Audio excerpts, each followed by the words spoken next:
The Crystal Room was named for its chandeliers, not its character. I had been in this ballroom 100 times over the past 30 years, at galas and fundraisers and corporate dinners where the champagne was always cold and the conversation was always warm. I had donated the chandeliers myself, each one imported from a small workshop in Venice that no longer exists. I had paid for the marble floors, the silk curtains, the grand piano that sat in the corner and was never played. I had written the checks that kept this venue afloat during the lean years, when the bookings dried up and the staff threatened to walk. No one knew that. No one was supposed to know that. Tonight, the Crystal Room was filled with the usual crowd, lawyers in bespoke suits, their wives in borrowed diamonds, a handful of local politicians angling for votes. They moved through the space like they owned it, like they had built it with their own hands. They did not know that the man in the gray suit standing near the window, the one with the scuffed shoes and the quiet smile, was the reason any of them were here at all. That my name is Arthur Vance. I am 74 years old. I live in a modest house on a modest street in a modest part of town. I drive a car that is older than most of the people in this room. I wear clothes that have been mended more than once.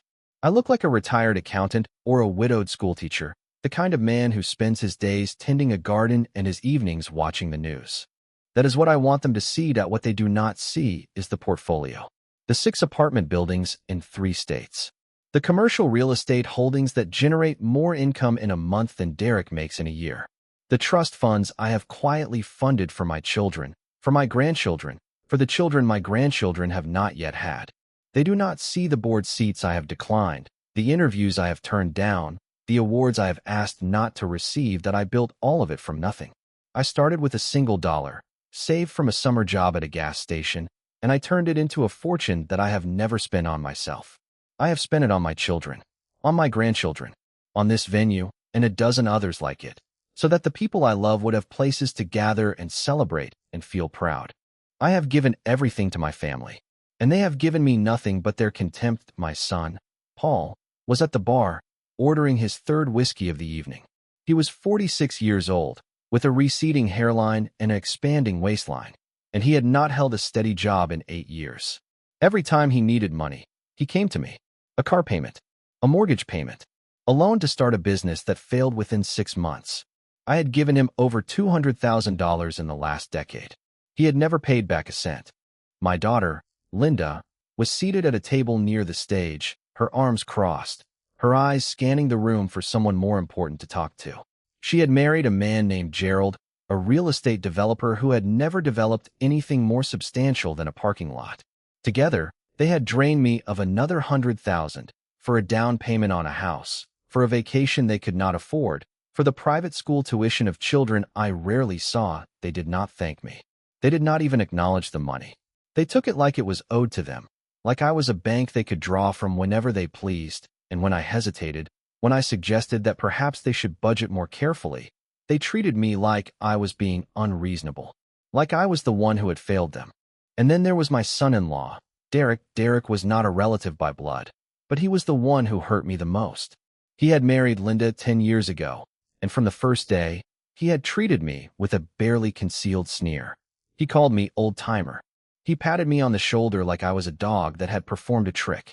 He asked me, at every family gathering, when I was going to sell the house and move into a home, "You're not getting any younger, Arthur," he would say, loud enough for everyone to hear. "You should think about downsizing. That house is too big for one old man.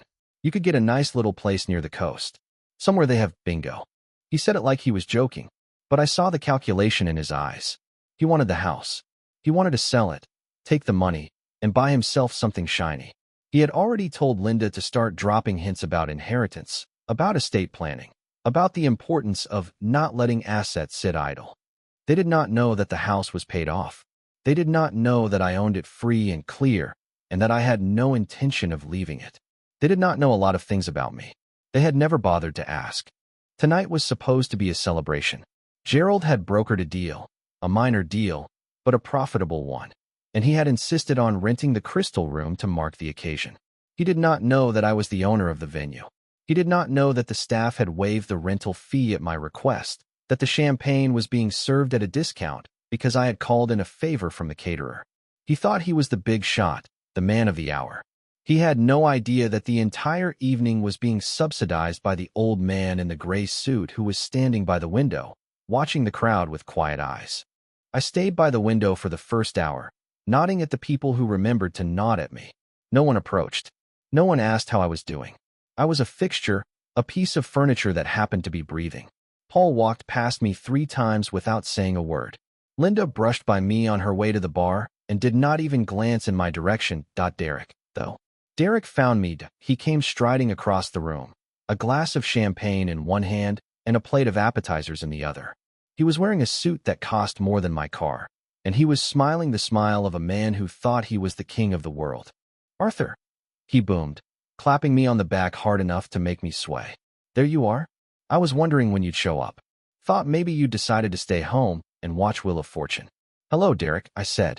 "Congratulations on the deal. I hear it went well." "It went better than well," he said. "It went spectacularly. We're going to make a killing on this one. Just a killing." He took a sip of his champagne and looked me up and down, his eyes lingering on my scuffed shoes. "You know, Arthur, you really should let me buy you a new pair of shoes. These things look like they've been through a war." "They're comfortable," I said. Comfortable." He laughed. "That's what poor people say. You know what rich people say they say? I want the best. You should try it sometime. Treat yourself. You've got the money, right? I mean, you must have something stashed away. You're not that old." He said it like a challenge, like he was testing me. "I get by," I said. "That's all I need. Get by." He shook his head, his smile turning pitying. "That's the problem with your generation. You don't know how to enjoy life. You just sit in your little houses, counting your pennies, waiting to die. Me, I'm going to live. I'm going to have everything I ever wanted. And I'm not going to let anyone stand in my way." He took another sip of champagne, then gestured toward the buffet table. "Come on, old-timer. Let's get you some food. You look like you could use a good meal. Skin and bones, that's what you are." I followed him to the buffet table, not because I was hungry, but because I knew he wanted an audience. Derek liked to perform. He liked to show off. He liked to make other people feel small so that he could feel big. I had seen the pattern 1,000 times. I had seen it in boardrooms, in negotiations, in the ruthless world of high finance. Derek was not unique. He was just a bully with better clothes. At the buffet table, he loaded a plate with food and shoved it toward me. "Here," he said. "Eat up. You look like you're about to keel over." I took the plate, though I had no intention of eating any of it. Derek watched me with a smirk on his face, waiting for me to thank him. I did not. I simply stood there, holding the plate, feeling the weight of his contempt pressing down on me. Then he turned to Linda. "Come over here, honey," he called. "Let's get a picture. You and me and your old man. A family portrait." Linda glided over, her dress rustling. She gave me a brief, tight smile, the kind she gave strangers she did not want to talk to. She did not greet me. She did not ask how I was. She just stood next to her husband and waited for him to position her. "Closer," Derek said, pulling her in. "Now, Arthur, you stand here, right next to me. Let's get a good one." I moved into position, the plate still in my hand. A photographer appeared out of nowhere, a young man with a camera and an eager expression. He raised the camera and told us to smile. I smiled. It was not a genuine smile. It was the smile I had perfected over decades, the one that said nothing and revealed even less. And then Derek made his move. He reached out and grabbed the plate from my hand. I thought he was going to set it aside. Instead, he took a dollop of gravy from the serving dish and smeared it across my daughter's cheek. "Gotcha," he shouted, laughing. "That's a good one. Get that, photographer. Get her face. This is going in the family album." Linda froze. The gravy was cold and thick, dripping down her cheek and onto the collar of her dress. Her eyes widened in shock, then narrowed in anger. But she did not push him away. She did not yell. She simply stood there, her fists clenched at her sides, letting him have his fun. It was only later that I realized the truth. Derek had not been aiming at Linda, he had been aiming at me. He had wanted to see my reaction. He had wanted to embarrass my daughter, humiliate her in front of the room, and watch me lose my temper. He had wanted to prove that I was a weak old man who could not protect his own family. And for a moment, I felt the rage rising in my chest. Hot, ugly, violent rage. The kind of rage that makes a man do things he regrets. But I pushed it down. I set the plate down. I took out my handkerchief, white cotton, embroidered with my initials. and I wiped the gravy from Linda's face. I did it gently, the way I used to wipe her face when she was a child. I did not say a word. Linda stared at me, her eyes unreadable. Then she turned and walked away, leaving me alone with Derek. Lighten up, Arthur, he said, clapping me on the shoulder again. It was just a joke. You used to have a sense of humor. What happened to you? I looked at him. I looked at his smug face, his expensive suit, his perfectly groomed hair. I looked at the plate of food he had used to humiliate my daughter. And I smiled. Enjoy your evening, Derek, I said. You've earned it. I turned and walked away. I did not look back. I walked out of the crystal room, down the marble hallway, and into the quiet of the loading dock. The night air was cool. I took a deep breath and felt the rage settle into my bones. Cold and steady. I pulled out my phone and dialed a number I had not called in 5 years. Marcus, I said. It's me. I need you to pull the file. The one on Morrison, Cross and Tate. And I need you to make some calls. There was a long pause on the other end of the line.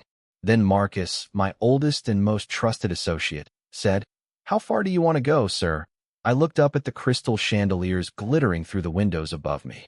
I had paid for those chandeliers. I had paid for everything in this building. And no one had ever thanked me.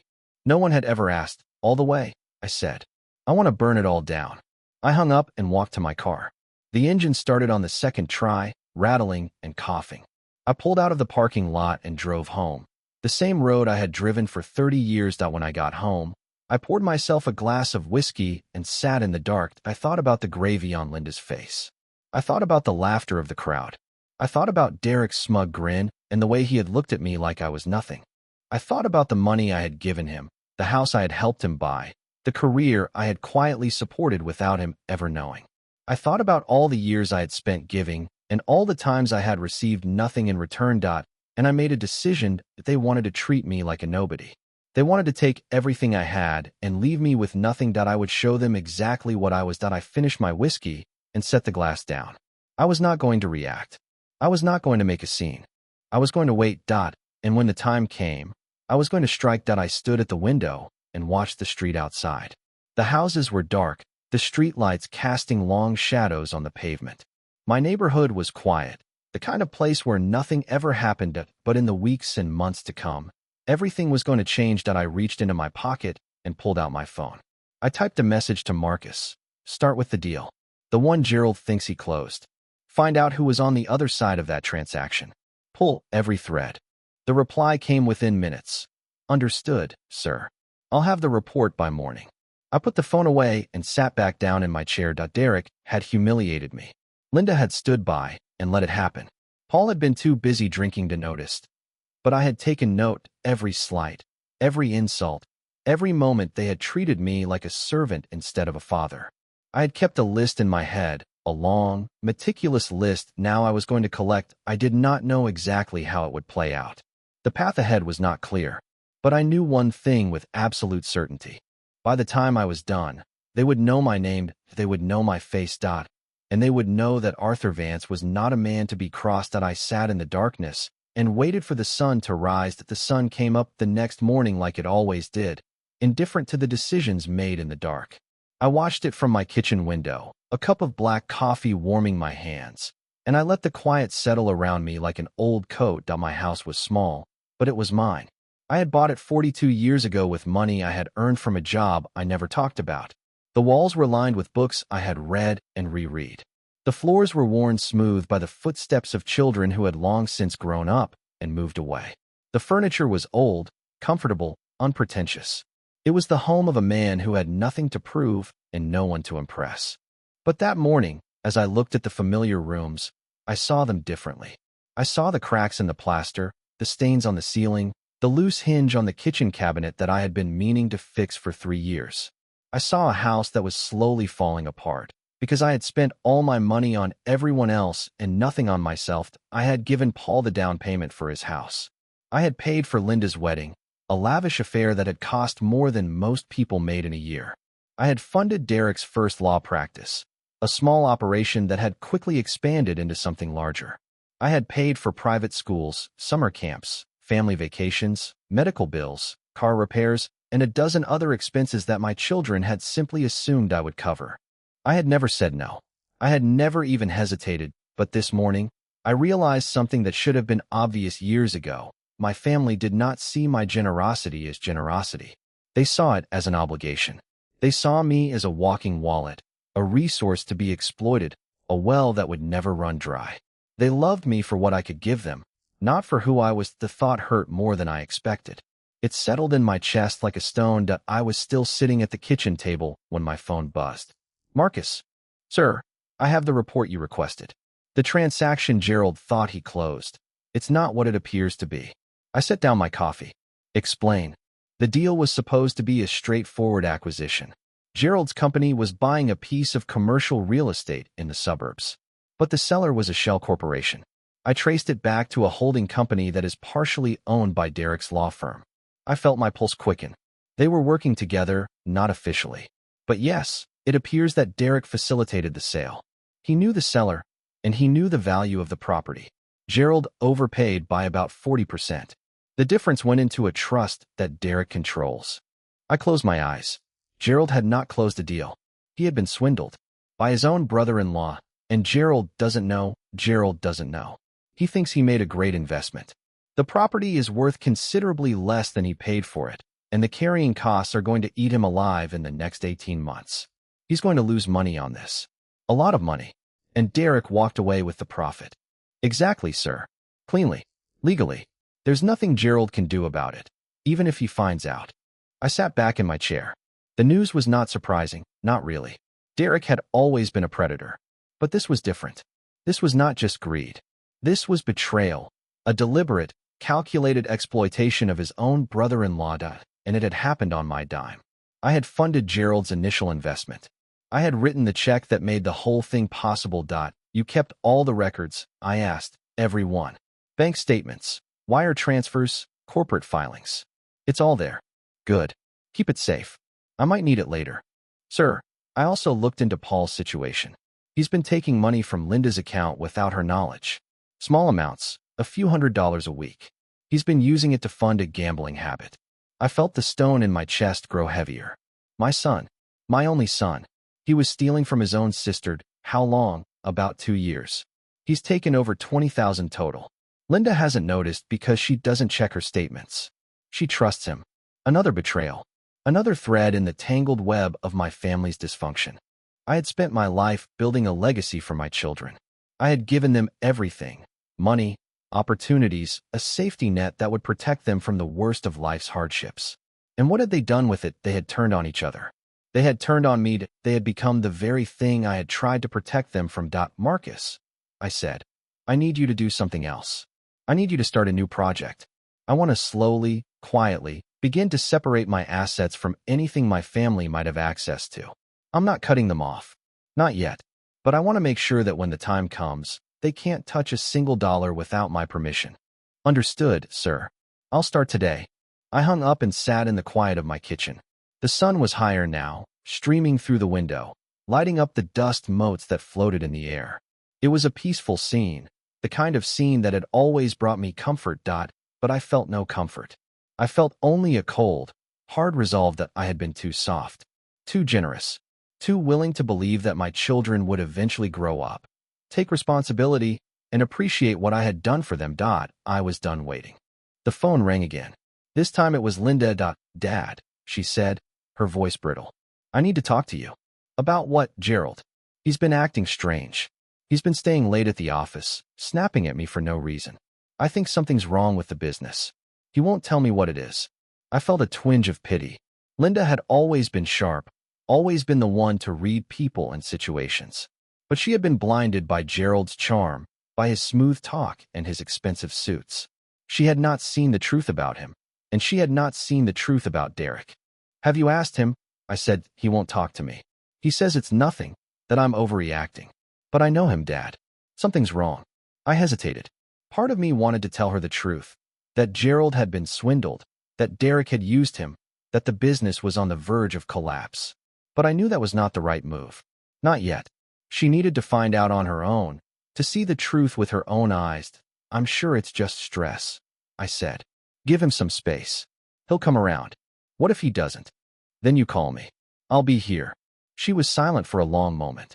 Then she said, her voice softer, I'm sorry about the party, Dad. I know Derek was out of line. He's always out of line. I just didn't want to make a scene. It's all right, I said. I understand. No, you don't. Her voice cracked. He's been getting worse. The drinking. The temper. He snaps at me all the time now. He doesn't hit me. Not yet. But sometimes I'm afraid he will. I felt my blood turn cold. Linda, you can always leave. My door is always open.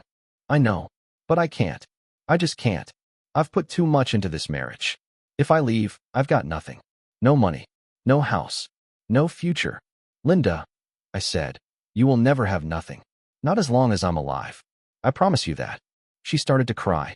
Quiet sobs that she tried to hide, but I could hear them through the phone. I sat there, listening, and I felt a fresh wave of anger roll through me. Derek had done this. He had taken a bright, confident woman and reduced her to this. A trembling mess who was afraid to leave her own husband. I would make him pay. I would make all of them paid. Linda, listen to me, I said. I want you to start putting money aside.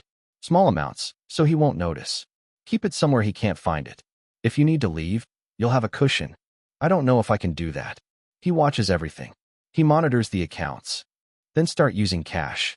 Take a little out every time you go to the grocery store. It's not much, but it adds up. She sniffled. Okay, I'll try. Promise me you'll try. I promise, Dad. I hung up and set the phone down. My hands were shaking, I realized. Not from fear. From rage. I had spent my life building things, creating things, protecting my family from the harshness of the world. And now I was seeing the results. A son who stole from his sister, a daughter who was afraid of her husband, and a son-in-law who had no loyalty to anyone but himself. That I had made them this way. Not by being cruel, but by being too kind. I had given them everything, and they had learned to take without gratitude. But that was over now. I was done being the silent benefactor, the invisible hand that guided their lives from the shadows. I was going to step into the light, and they were going to see me for what I truly was. I spent the rest of the day making calls. Not to my family, to my lawyers, my accountants, the people who managed my investments and protected my assets. I told them to prepare a full accounting of everything I owned, everything I controlled, everything I had ever given to my children. I wanted to see the numbers. I wanted to see, in black and white, exactly how much I had sacrificed for people who had never appreciated it. The reports started coming in by the end of the week. They were staggering. Over the last 20 years, I had given my children more than $3 million.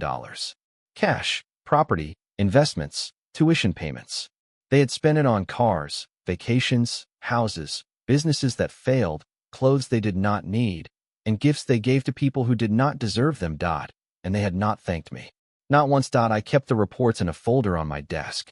I looked at them every morning, just to remind myself of what I had done and what I had received in return. The calls from my family started to increase. Paul wanted money for a business opportunity that was clearly a scam. Gerald wanted to refinance the property he had overpaid for. Linda just wanted to talk, her voice growing more anxious by the day. I answered every call. I listened to every request.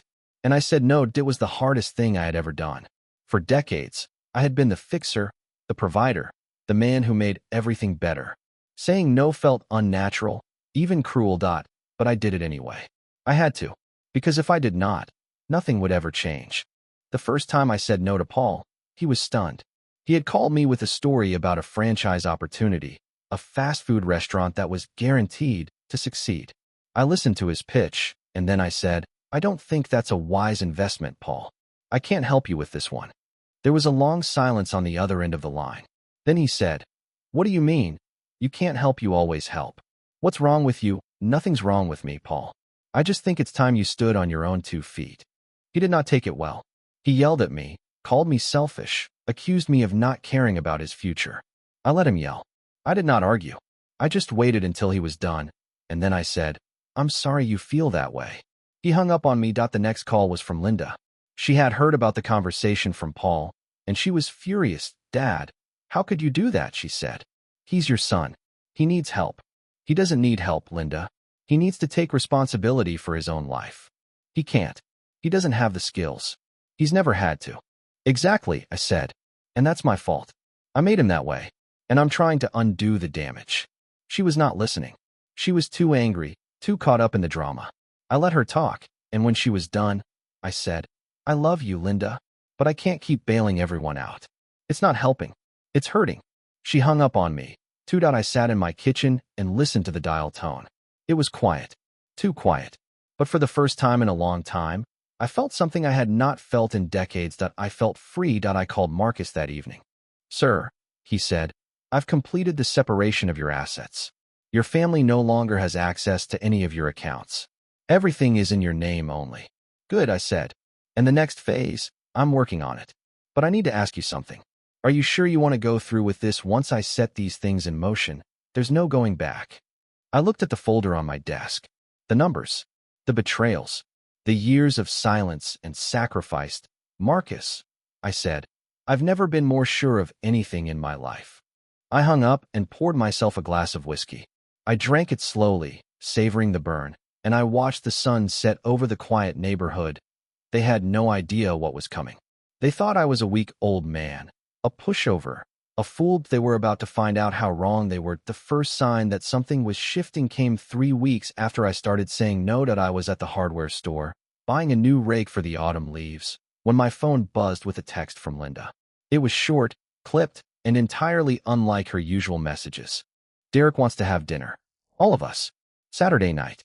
He says it's important." I stared at the screen for a long moment. Derek had never invited me to dinner. He had tolerated my presence at family gatherings, but he had never initiated anything. This was a trap, I knew it. He wanted to corner me, to pressure me in front of everyone, to force me back into my old role as the family's bottomless bank account. I typed back, "I'll be there." The dinner was at a restaurant on the other side of town, a place that billed itself as upscale casual, but was really just expensive. I arrived exactly on time, wearing my gray suit and my scuffed shoes. Paul was already there, nursing a drink at the bar. Gerald was seated at the table, his face pale and drawn. Linda was next to him, her eyes darting around the room like a trapped animal. And Derek was at the head of the table, presiding over the scene like a king holding court. "Arthur," he boomed when he saw me. "There he is, the man of the hour. Come in, come in. Sit down." I took my seat across from him. The table was set for 6, but one chair was empty. I did not ask who it was for. Derek poured me a glass of wine without asking. "Drink up. You're going to need it." I did not touch the glass. I just waited. Linda was the first to crack. "Dad," she said, her voice trembling, "we wanted to talk to you about something. All of us. Together." "About what?" "About money," Paul said bluntly. He was drunk already, his words slurred. "We need money. All of us. And you've been holding out on us." I looked at my son. His face was flushed, his eyes bloodshot. He looked older than his 46 years, worn down by years of bad decisions and easy money. "I'm not holding out on anyone," I said calmly. "I'm just not giving anymore." "That's the same thing," Gerald snapped. "You've cut us off. All of us. And we want to know why." I looked at Gerald. He was thinner than the last time I had seen him, his suit hanging loose on his frame. The property deal had been weighing on him, I knew. He had not yet discovered the truth about Derek's role in it, but the stress was eating him alive. "You want to know why?" I said. "Fine. I'll tell you.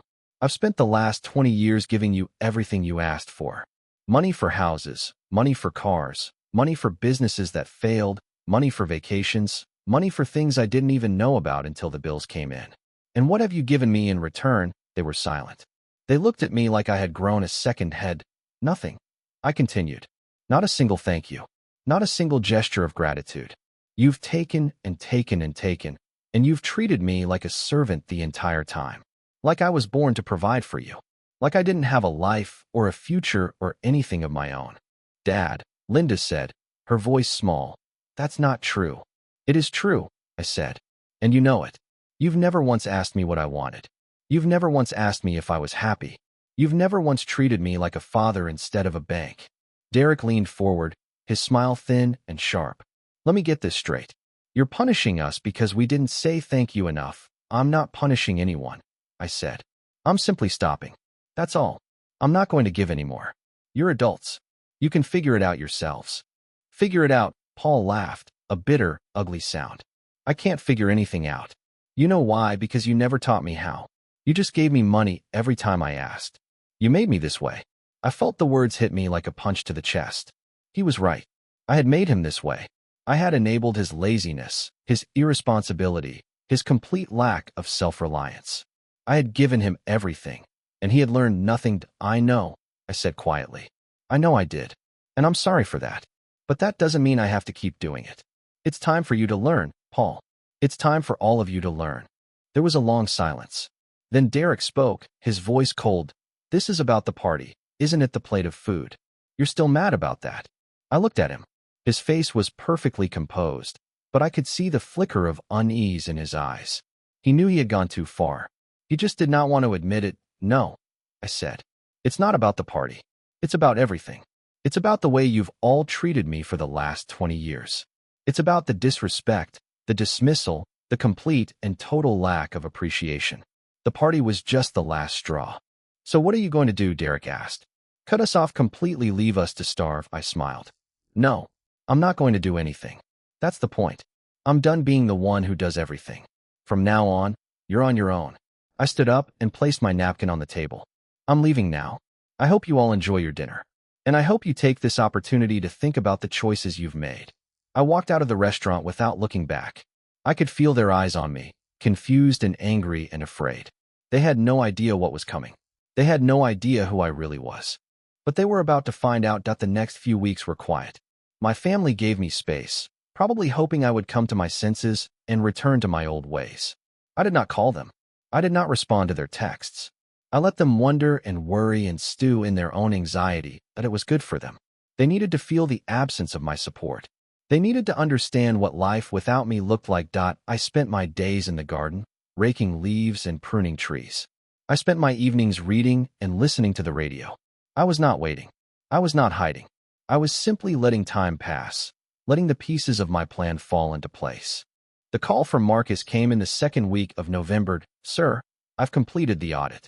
I've traced every dollar that's gone to your family over the last 20 years. I've also documented every instance of financial misconduct by Derek, Gerald, and Paul. Tell me, I said, Paul's gambling habit has cost him over $50,000 in the last 3 years. He's been using money from Linda's account to fund it. Gerald's property deal was a complete scam. The seller was a shell company controlled by Derek, and the property is worth less than half of what Gerald paid for it. And Derek has been embezzling from his firm's client trust accounts. Small amounts, a few thousand here and there, but it adds up to over 100,000. I felt a grim satisfaction. Do you have documentation for all of it? Yes, sir. Bank statements, wire transfers, corporate filings, and internal memos. It's all here. Good. Keep it safe. We're going to need it. Sir, there's something else. Derek has been asking questions about you. He's hired a private investigator. He wants to know where your money comes from. I felt a flicker of concern. Derek was more resourceful than I had given him credit for. If he dug deep enough, he might find the truth. Let him dig, I said. He won't find anything. My records are sealed. But keep an eye on him. Let me know if he gets close. Understood, sir. I hung up and walked to the window. The leaves had fallen, leaving the trees bare and skeletal.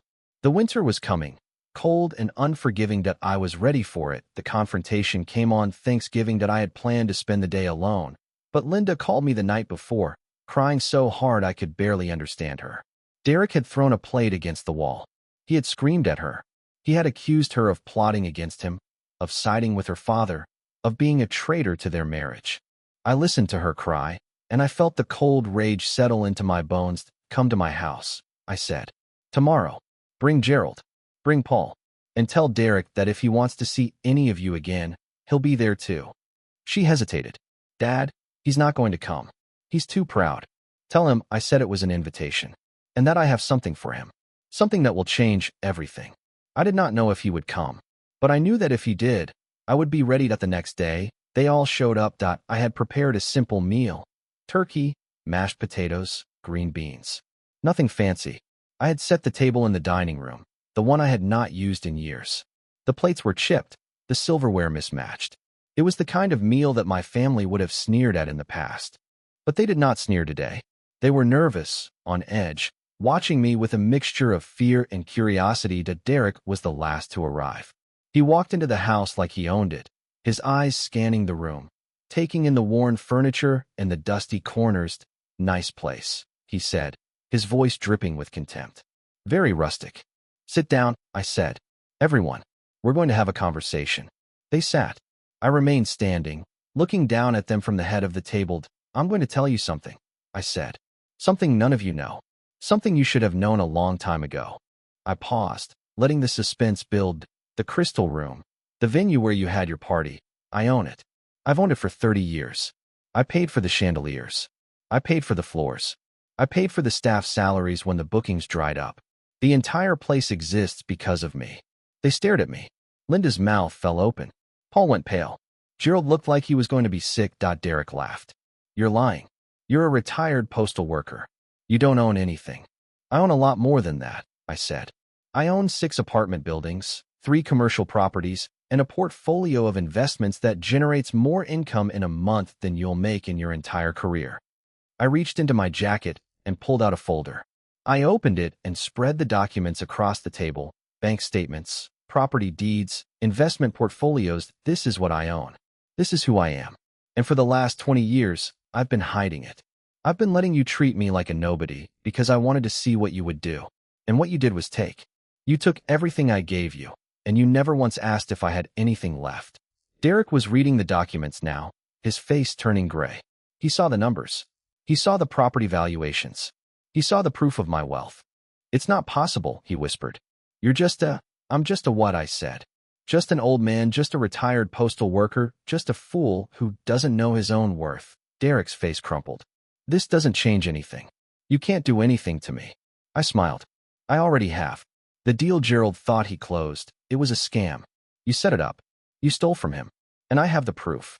Gerald turned to Derek, his eyes wide with shock. What is he talking about? Nothing, Derek said quickly. He's lying. I'm not lying, I said. And I have the documents to prove it. I also have proof of your embezzlement from your firm's client trust accounts. I have proof of everything. I turned to Paul. And you? You've been stealing from Linda. Small amounts, but it adds up. You've been using it for gambling. Paul went pale. Dad, don't, I said. Don't say another word. You've all made your choices. Now you're going to live with them. I looked at Linda. She was crying, her face a mask of betrayal and hurt. I love you, I said. I have always loved you. But I'm done being your safety net. It's time for you to stand on your own. And it's time for you to learn the truth about the people you've chosen to surround yourself with. I turned and walked out of the room. I could hear the chaos behind me. Shouting, crying, accusations flying back and forth. I did not stop. I walked out the back door and into the cold November air. I was done. The cold air hit my face as I stepped into the backyard, and I let myself breathe for the first time in what felt like hours. Behind me, through the thin walls of my house, I could hear the chaos I had unleashed. Derek's voice rising in fury, Gerald's desperate questions, Linda's sobs, Paul's weak attempts to defend himself. It was a symphony of destruction, and I had conducted every note. I walked to the edge of the yard, where the old oak tree stood bare against the gray November sky. I had planted that tree when Linda was born 44 years ago. It had grown tall and strong, its roots deep in the earth. I had watched it weather storms and droughts and bitter winters. It had always come back, always grown stronger. I thought about my family, about the years I had spent building them up, only to watch them tear each other down. About the money I had poured into their lives like water into a sieve. About the love I had given freely, without expectation, and the contempt I had received in return. I had been a fool, but I was not a fool anymore. The back door opened, and Linda stepped out. Her face was streaked with tears, her mascara running in dark rivulets down her cheeks. She was holding her coat tight around her shoulders, shivering in the cold. Dad, she said, her voice raw. Can I talk to you? I turned to face her. Of course. She walked toward me, her steps unsteady. When she reached me, she stopped and looked up at the oak tree. I remember when you planted this, she said. I was just a little girl. You let me hold the shovel while you dug the hole. You wanted to help, I said. You always wanted to help. She laughed, a sad, broken sound. I don't feel like I've helped anyone. I've just made everything worse. I reached out and took her hand. It was cold, trembling. You haven't made anything worse, Linda. You've been trying to hold everything together. That's not a failure. That's survival. She looked at me, her eyes filled with pain. Derek has been stealing from Gerald. That's what you said. Is it true? Yes. It's true. He set up the entire deal. The property was never worth what Gerald paid for it. Derek took the difference. Linda's face crumpled. I knew something was wrong. I knew it. But I didn't want to believe it. I wanted to believe he was a good man. That he loved me. He doesn't love you, I said gently. He loves what you can give him. He loves the money, the status, the way you make him feel important. But he doesn't love you, Linda. And he never has. She started to cry again, great heaving sobs that shook her entire body. I pulled her into my arms and held her, the way I had held her when she was a child, when she had fallen off her bicycle and scraped her knee. I had not held her like this in years. I had forgotten how small she felt, how fragile. She was still my little girl. No matter how old she got, I'm going to leave him, she said, her voice muffled against my chest. I don't know how, but I'm going to leave him. Good, I said. That's the right choice. And when you do, you'll have a place to stay. You'll have anything you need. I promise. She pulled back and looked at me, her eyes red and swollen. But you said you weren't going to give us money anymore. You said we had to stand on our own. I said I wasn't going to give money to people who don't appreciate it. I said, you're different, Linda. You've always been different. You just got lost for a while. She nodded slowly, a flicker of hope in her eyes. What about Paul? What about what you said about him stealing from me? I sighed. Paul has made his own choices. He's going to have to live with them. But that doesn't mean you have to forgive him. Not right away. Maybe not ever. I don't know if I can forgive him, she said. He's my brother. He's supposed to protect me, not steal from me. Family is complicated, I said. We hurt each other. We disappoint each other. But we also have the power to change. To do better. Paul will have to decide if he wants to change. You'll have to decide if you want to give him the chance. Linda was quiet for a long moment. Then she said, what about you? Dad, what are you going to do? I looked at the oak tree, its branches reaching toward the gray sky. I thought about the years I had spent hiding, the years I had spent giving without receiving. I thought about the power I had kept secret, the resources I had never used. I'm going to stop hiding, I said. I'm going to let them see who I really am. And I'm going to make sure that no one ever treats me like I'm nothing again. Linda nodded slowly. Can I stay here tonight? I don't want to go back to the house. I don't want to see him. Of course, I said. You can stay as long as you need. She hugged me again, tighter this time, and I felt the tension in her body begin to ease. She was still scared, still uncertain, but she was no longer trapped. She had taken the first step. That was all I could ask for. The next morning, I woke to find that the world had changed. My phone was flooded with messages. Paul had called 5 times. Gerald had called 3. Derek had called once, which surprised me. I had expected him to be too proud to reach out, that I did not answer any of them. I made coffee and sat at the kitchen table, watching the sunrise through the window. Linda was still asleep on the couch. I had given her a blanket and a pillow, and she had fallen asleep within minutes, exhausted by the emotional turmoil of the previous day. She looked peaceful, like the child I remembered. I drank my coffee and waited. The first call I answered was from Marcus. Sir, I'm hearing some interesting things. Derek has been making calls. He's trying to find a way to discredit you. He's also been in touch with the partners at his firm. He's trying to get ahead of the embezzlement accusations. He won't succeed, I said. I have the proof. If he tries to spin it, I'll release everything. I know, sir, but I thought you should be aware. He's also been talking to Linda's friends. He's trying to turn them against you. He's telling them that you're a bitter old man who's jealous of his success. I laughed. Jealous of his success? The man has nothing. He's in debt up to his eyeballs. He's stolen from his own brother-in-law. He's embezzled from his firm. He's a failure, Marcus. A complete and total failure. Sir, with all due respect, he's also dangerous. Men like him don't go down quietly. They lash out. They try to drag everyone down with them. I'm not worried about Derek, I said. He's a bully. And bullies always fold when they meet someone who won't back down. Just be careful, sir. Please. I will, Marcus. Thank you for the warning. I hung up and finished my coffee. Linda was stirring on the couch, blinking in the morning light. Dad, she said, her voice groggied. I'm here, I said. Take your time.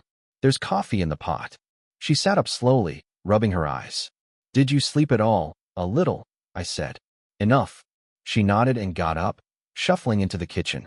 She poured herself a cup of coffee and sat down across from me. What happens now? She asked. I don't know, I said honestly. That's up to you. And Gerald.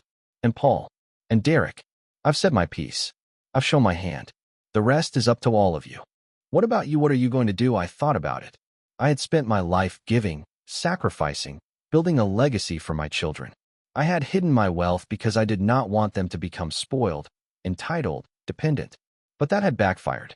They had become spoiled, entitled, dependent anyway.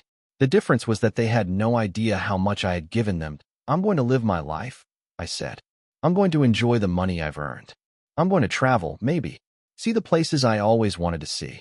And I'm going to stop being invisible. Linda smiled. It was a small smile, but it was genuine. I'm glad, Dad. You deserve it. The call from Derek came at noon. Linda was in the shower, and I was alone in the living room when my phone buzzed. I saw his name on the screen and answered, more out of curiosity than anything else. Arthur, he said, his voice smooth and controlled. We need to talk. I'm listening. This is all a misunderstanding, he said. The deal with Gerald, it wasn't what you think. There was a miscommunication, an error in the paperwork. I can explain everything. Then explain. I said. He was silent for a moment. Then he said, I need you to give me a chance. I need you to let me make this right. I'll pay Gerald back. I'll put everything in his name. I'll do whatever it takes. Why? I asked. Why the sudden change of heart? I'm not going to pretend I'm a good man, he said. I'm not. But I love Linda. I love her, and I don't want to lose her. If you destroy me, I lose everything. My career, my marriage, my future. I'm begging you, Arthur. Don't take it all away. I felt a flicker of something. Not sympathy, exactly, but understanding. Derek was a man who had been given everything and had thrown it all away. He was a man who was finally realizing the cost of his choices. I thought about Linda, about the years she had spent with him, the years she had given him. I thought about the pain he had caused her, the humiliation, the feared. Linda is the one you should be apologizing to, I said. Not me. I'm not the one you hurt. I'm just the one who saw it. I'll apologize to her, he said quickly. I'll do whatever she wants. Just give me a chance. That's not up to me, I said. That's up to Linda. If she wants to give you a chance, I won't stand in her way. But if she doesn't, if she decides she's done with you, I'll support her completely. I understand, he said. Just tell her I want to talk. That's all I'm asking. I agreed to pass along the message. It was not forgiveness. It was not even peace. It was just a small step, a tiny opening, a chance for something to change. I hung up and sat in the quiet of my living room. The sun was high in the sky now, streaming through the windows, warming the faded carpet. Linda came out of the bathroom, her hair wet, wearing one of my old robes. She looked tired but calm, the shadows under her eyes a little lighter than they had been the night before. Dad, she said, I've made a decision. About Derek, yes. I'm going to give him one chance. One chance to prove that he can change. If he does, I'll stay. If he doesn't, I'll leave. For good. I nodded slowly. That's a brave decision. It's not bravery, she said. It's just hope. Stupid, blind hope that maybe he can be the man I thought he was. Hope isn't stupid, I said. It's the only thing that keeps us going. She smiled, a real smile this time. When did you get so wise? About 30 seconds after I stopped being a fool, I said as she laughed, and for a moment, everything felt a little lighter. The damage had been done, but the healing had begun. I looked at the oak tree through the window, its branches bare against the winter sky. Spring would come. The leaves would return. The tree would grow strong again. And so would we. Spring came late that year, but when it finally arrived, it came with a vengeance. The oak tree in my backyard burst into leaf almost overnight, a riot of green against the pale blue sky. I spent the first warm morning sitting beneath it, an old wooden chair I had dragged out of the basement, a cup of coffee in my hand, watching the birds build their nests in the branches above me. It had been 5 months since Thanksgiving. 5 months since I had laid my cards on the table and watched my family fall apart.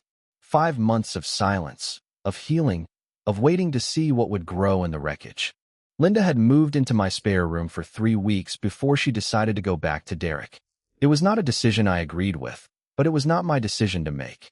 I told her I would support her either way, and I meant it. She had given him one chance, and he had taken it, at least for now. He had apologized, truly apologized, for the first time in their marriage. He had paid back the money he had stolen from Gerald, and he had started attending counseling. Whether it would last, I did not know. But Linda was hopeful, and that was enough. Gerald had filed for divorce. It had been a long time coming, he said. The property deal had been the last straw, not the first. He had moved into a small apartment across town and was rebuilding his life from the ground up. I had offered to help him, but he had declined. I need to do this on my own, he had said. And I respected that. Paul had gone to rehab. It had taken a near intervention from Linda and a long, tearful phone call from me to convince him. But he had finally checked himself into a facility in the mountains. He was 3 months sober now, and he called me every Sunday. The calls were short, awkward, filled with the kind of silence that only exists between people who have hurt each other deeply. But they were calls. They were something. And Derek had surprised me. After his phone call in November, he had followed through on his promises. He had confessed to his partners about the embezzlement, repaid every dollar, and accepted a demotion. He was no longer a junior partner. He was an associate again, working long hours, rebuilding his reputation from the ashes of his ambition. He had also started calling me. Not often, once a month, maybe. He would ask how I was doing, ask about the weather, ask about the garden. It was awkward and stilted, but it was a start. I did not forgive him. Not yet.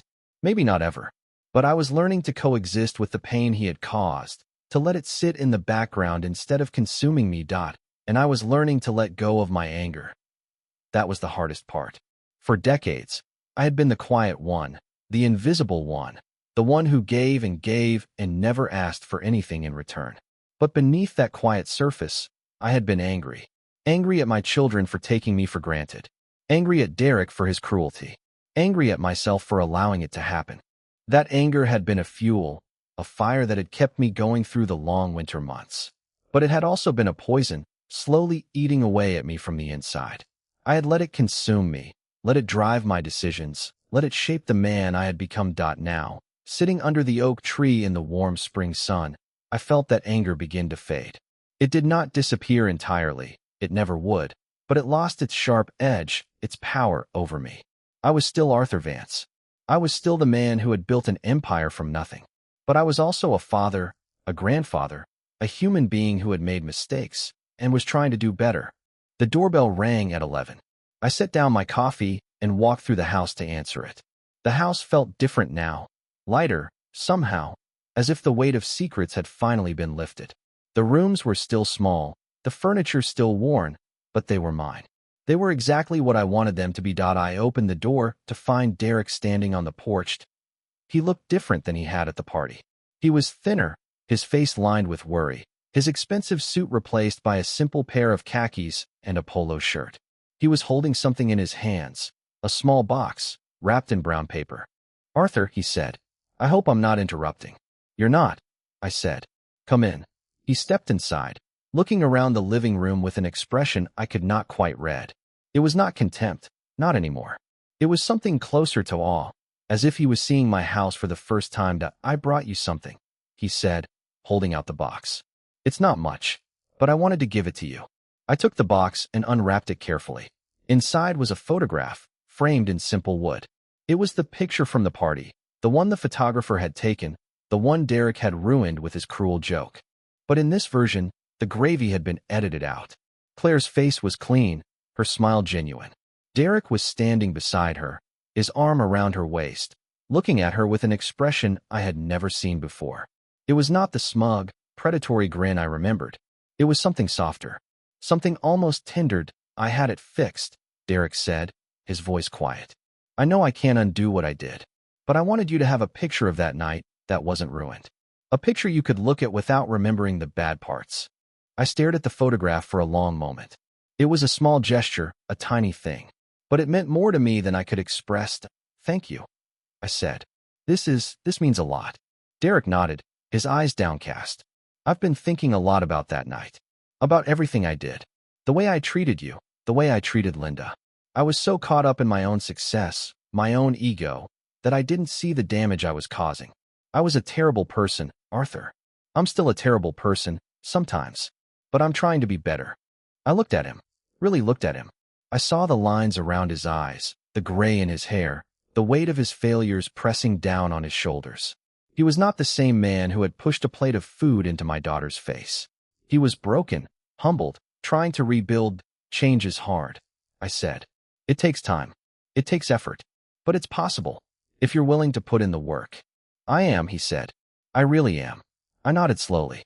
Then I'll give you a chance. One chance. Just like Linda did. Don't waste it. I won't, he said. I promise. We stood in the living room for a long moment. Two men who had once been enemies, now standing on the shaky ground of mutual respect. It was not forgiveness. It was not friendship. But it was a beginning. I walked Derek to the door and watched him drive away. Then I went back inside and looked at the photograph again. The clean version, the one without the gravy. The one that captured a moment that had never really existed, a moment of happiness that had been stolen by cruelty. But maybe, I thought, that was the point. Maybe the real happiness was still to come. Maybe the photograph was not a reminder of the past, but a promise of the future. I set the photograph on the mantel, next to the old clock that had belonged to my wife. She would have liked it, I thought. She would have seen the potential in Derek, the same way she had seen the potential in me. All those years ago. I walked out to the backyard and sat down under the oak tree. The sun was warm on my face, the birds singing in the branches above me. I closed my eyes and let myself feel the peace of the moment. My phone buzzed in my pocket. I pulled it out and saw a message from Linda. Derek just told me he came to see you. He said you gave him a chance. Thank you, Dad. I know it wasn't easy. I typed back. It was the right thing to do. Love you. She replied almost instantly. Love you too. I put the phone away and leaned back in my chair. The oak tree rustled overhead, its leaves catching the spring breeze. I thought about all the years I had spent hiding, all the years I had spent giving without receiving. I thought about the anger that had driven me, and the peace that had finally replaced it. I was not the same man I had been 6 months ago. I was not the invisible old man in the gray suit, the one who let people walk all over him. I was not the vengeful patriarch, the one who had wanted to burn it all down. I was something else, something new. A man who had learned that power was not about money or status or revenge. It was about knowing who you were and being willing to show it. The sun climbed higher in the sky, and I sat beneath the oak tree, and I let myself be happy. It was not a dramatic happiness. It was not the kind of happiness that came with a victory or a triumph. It was the quiet kind, the kind that came from letting go of the past and embracing the present. The kind that came from knowing that, despite everything, my family was still my family. Broken, flawed, but still together. I looked at the oak tree. It had grown so much over the years, weathered so many storms. It had lost its leaves in the winter and grown them back in the spring. It had been in the wind, but never broken. It was like me. We were both survivors. I picked up my coffee cup, cold by now, and took a sip. The bitterness was still there, but it was tempered by something else, a warmth that came from deep within. I thought about the party, the plate of food, the laughter of the crowd, the look on Derek's face when he had realized he could not break me. I had not won that night, but I had not lost, either. I had simply endured. And in the end, endurance was its own kind of victory. I set down the cup and stood up. There was work to do. The garden needed tending. The house needed cleaning. The world needed to be faced. But for now, I let myself stand still, letting the sun wash over me, letting the peace settle into my bones. That the oak tree rustled above me, and I looked up at its branches, reaching toward the sky. It was spring. The world was waking up. And so was I.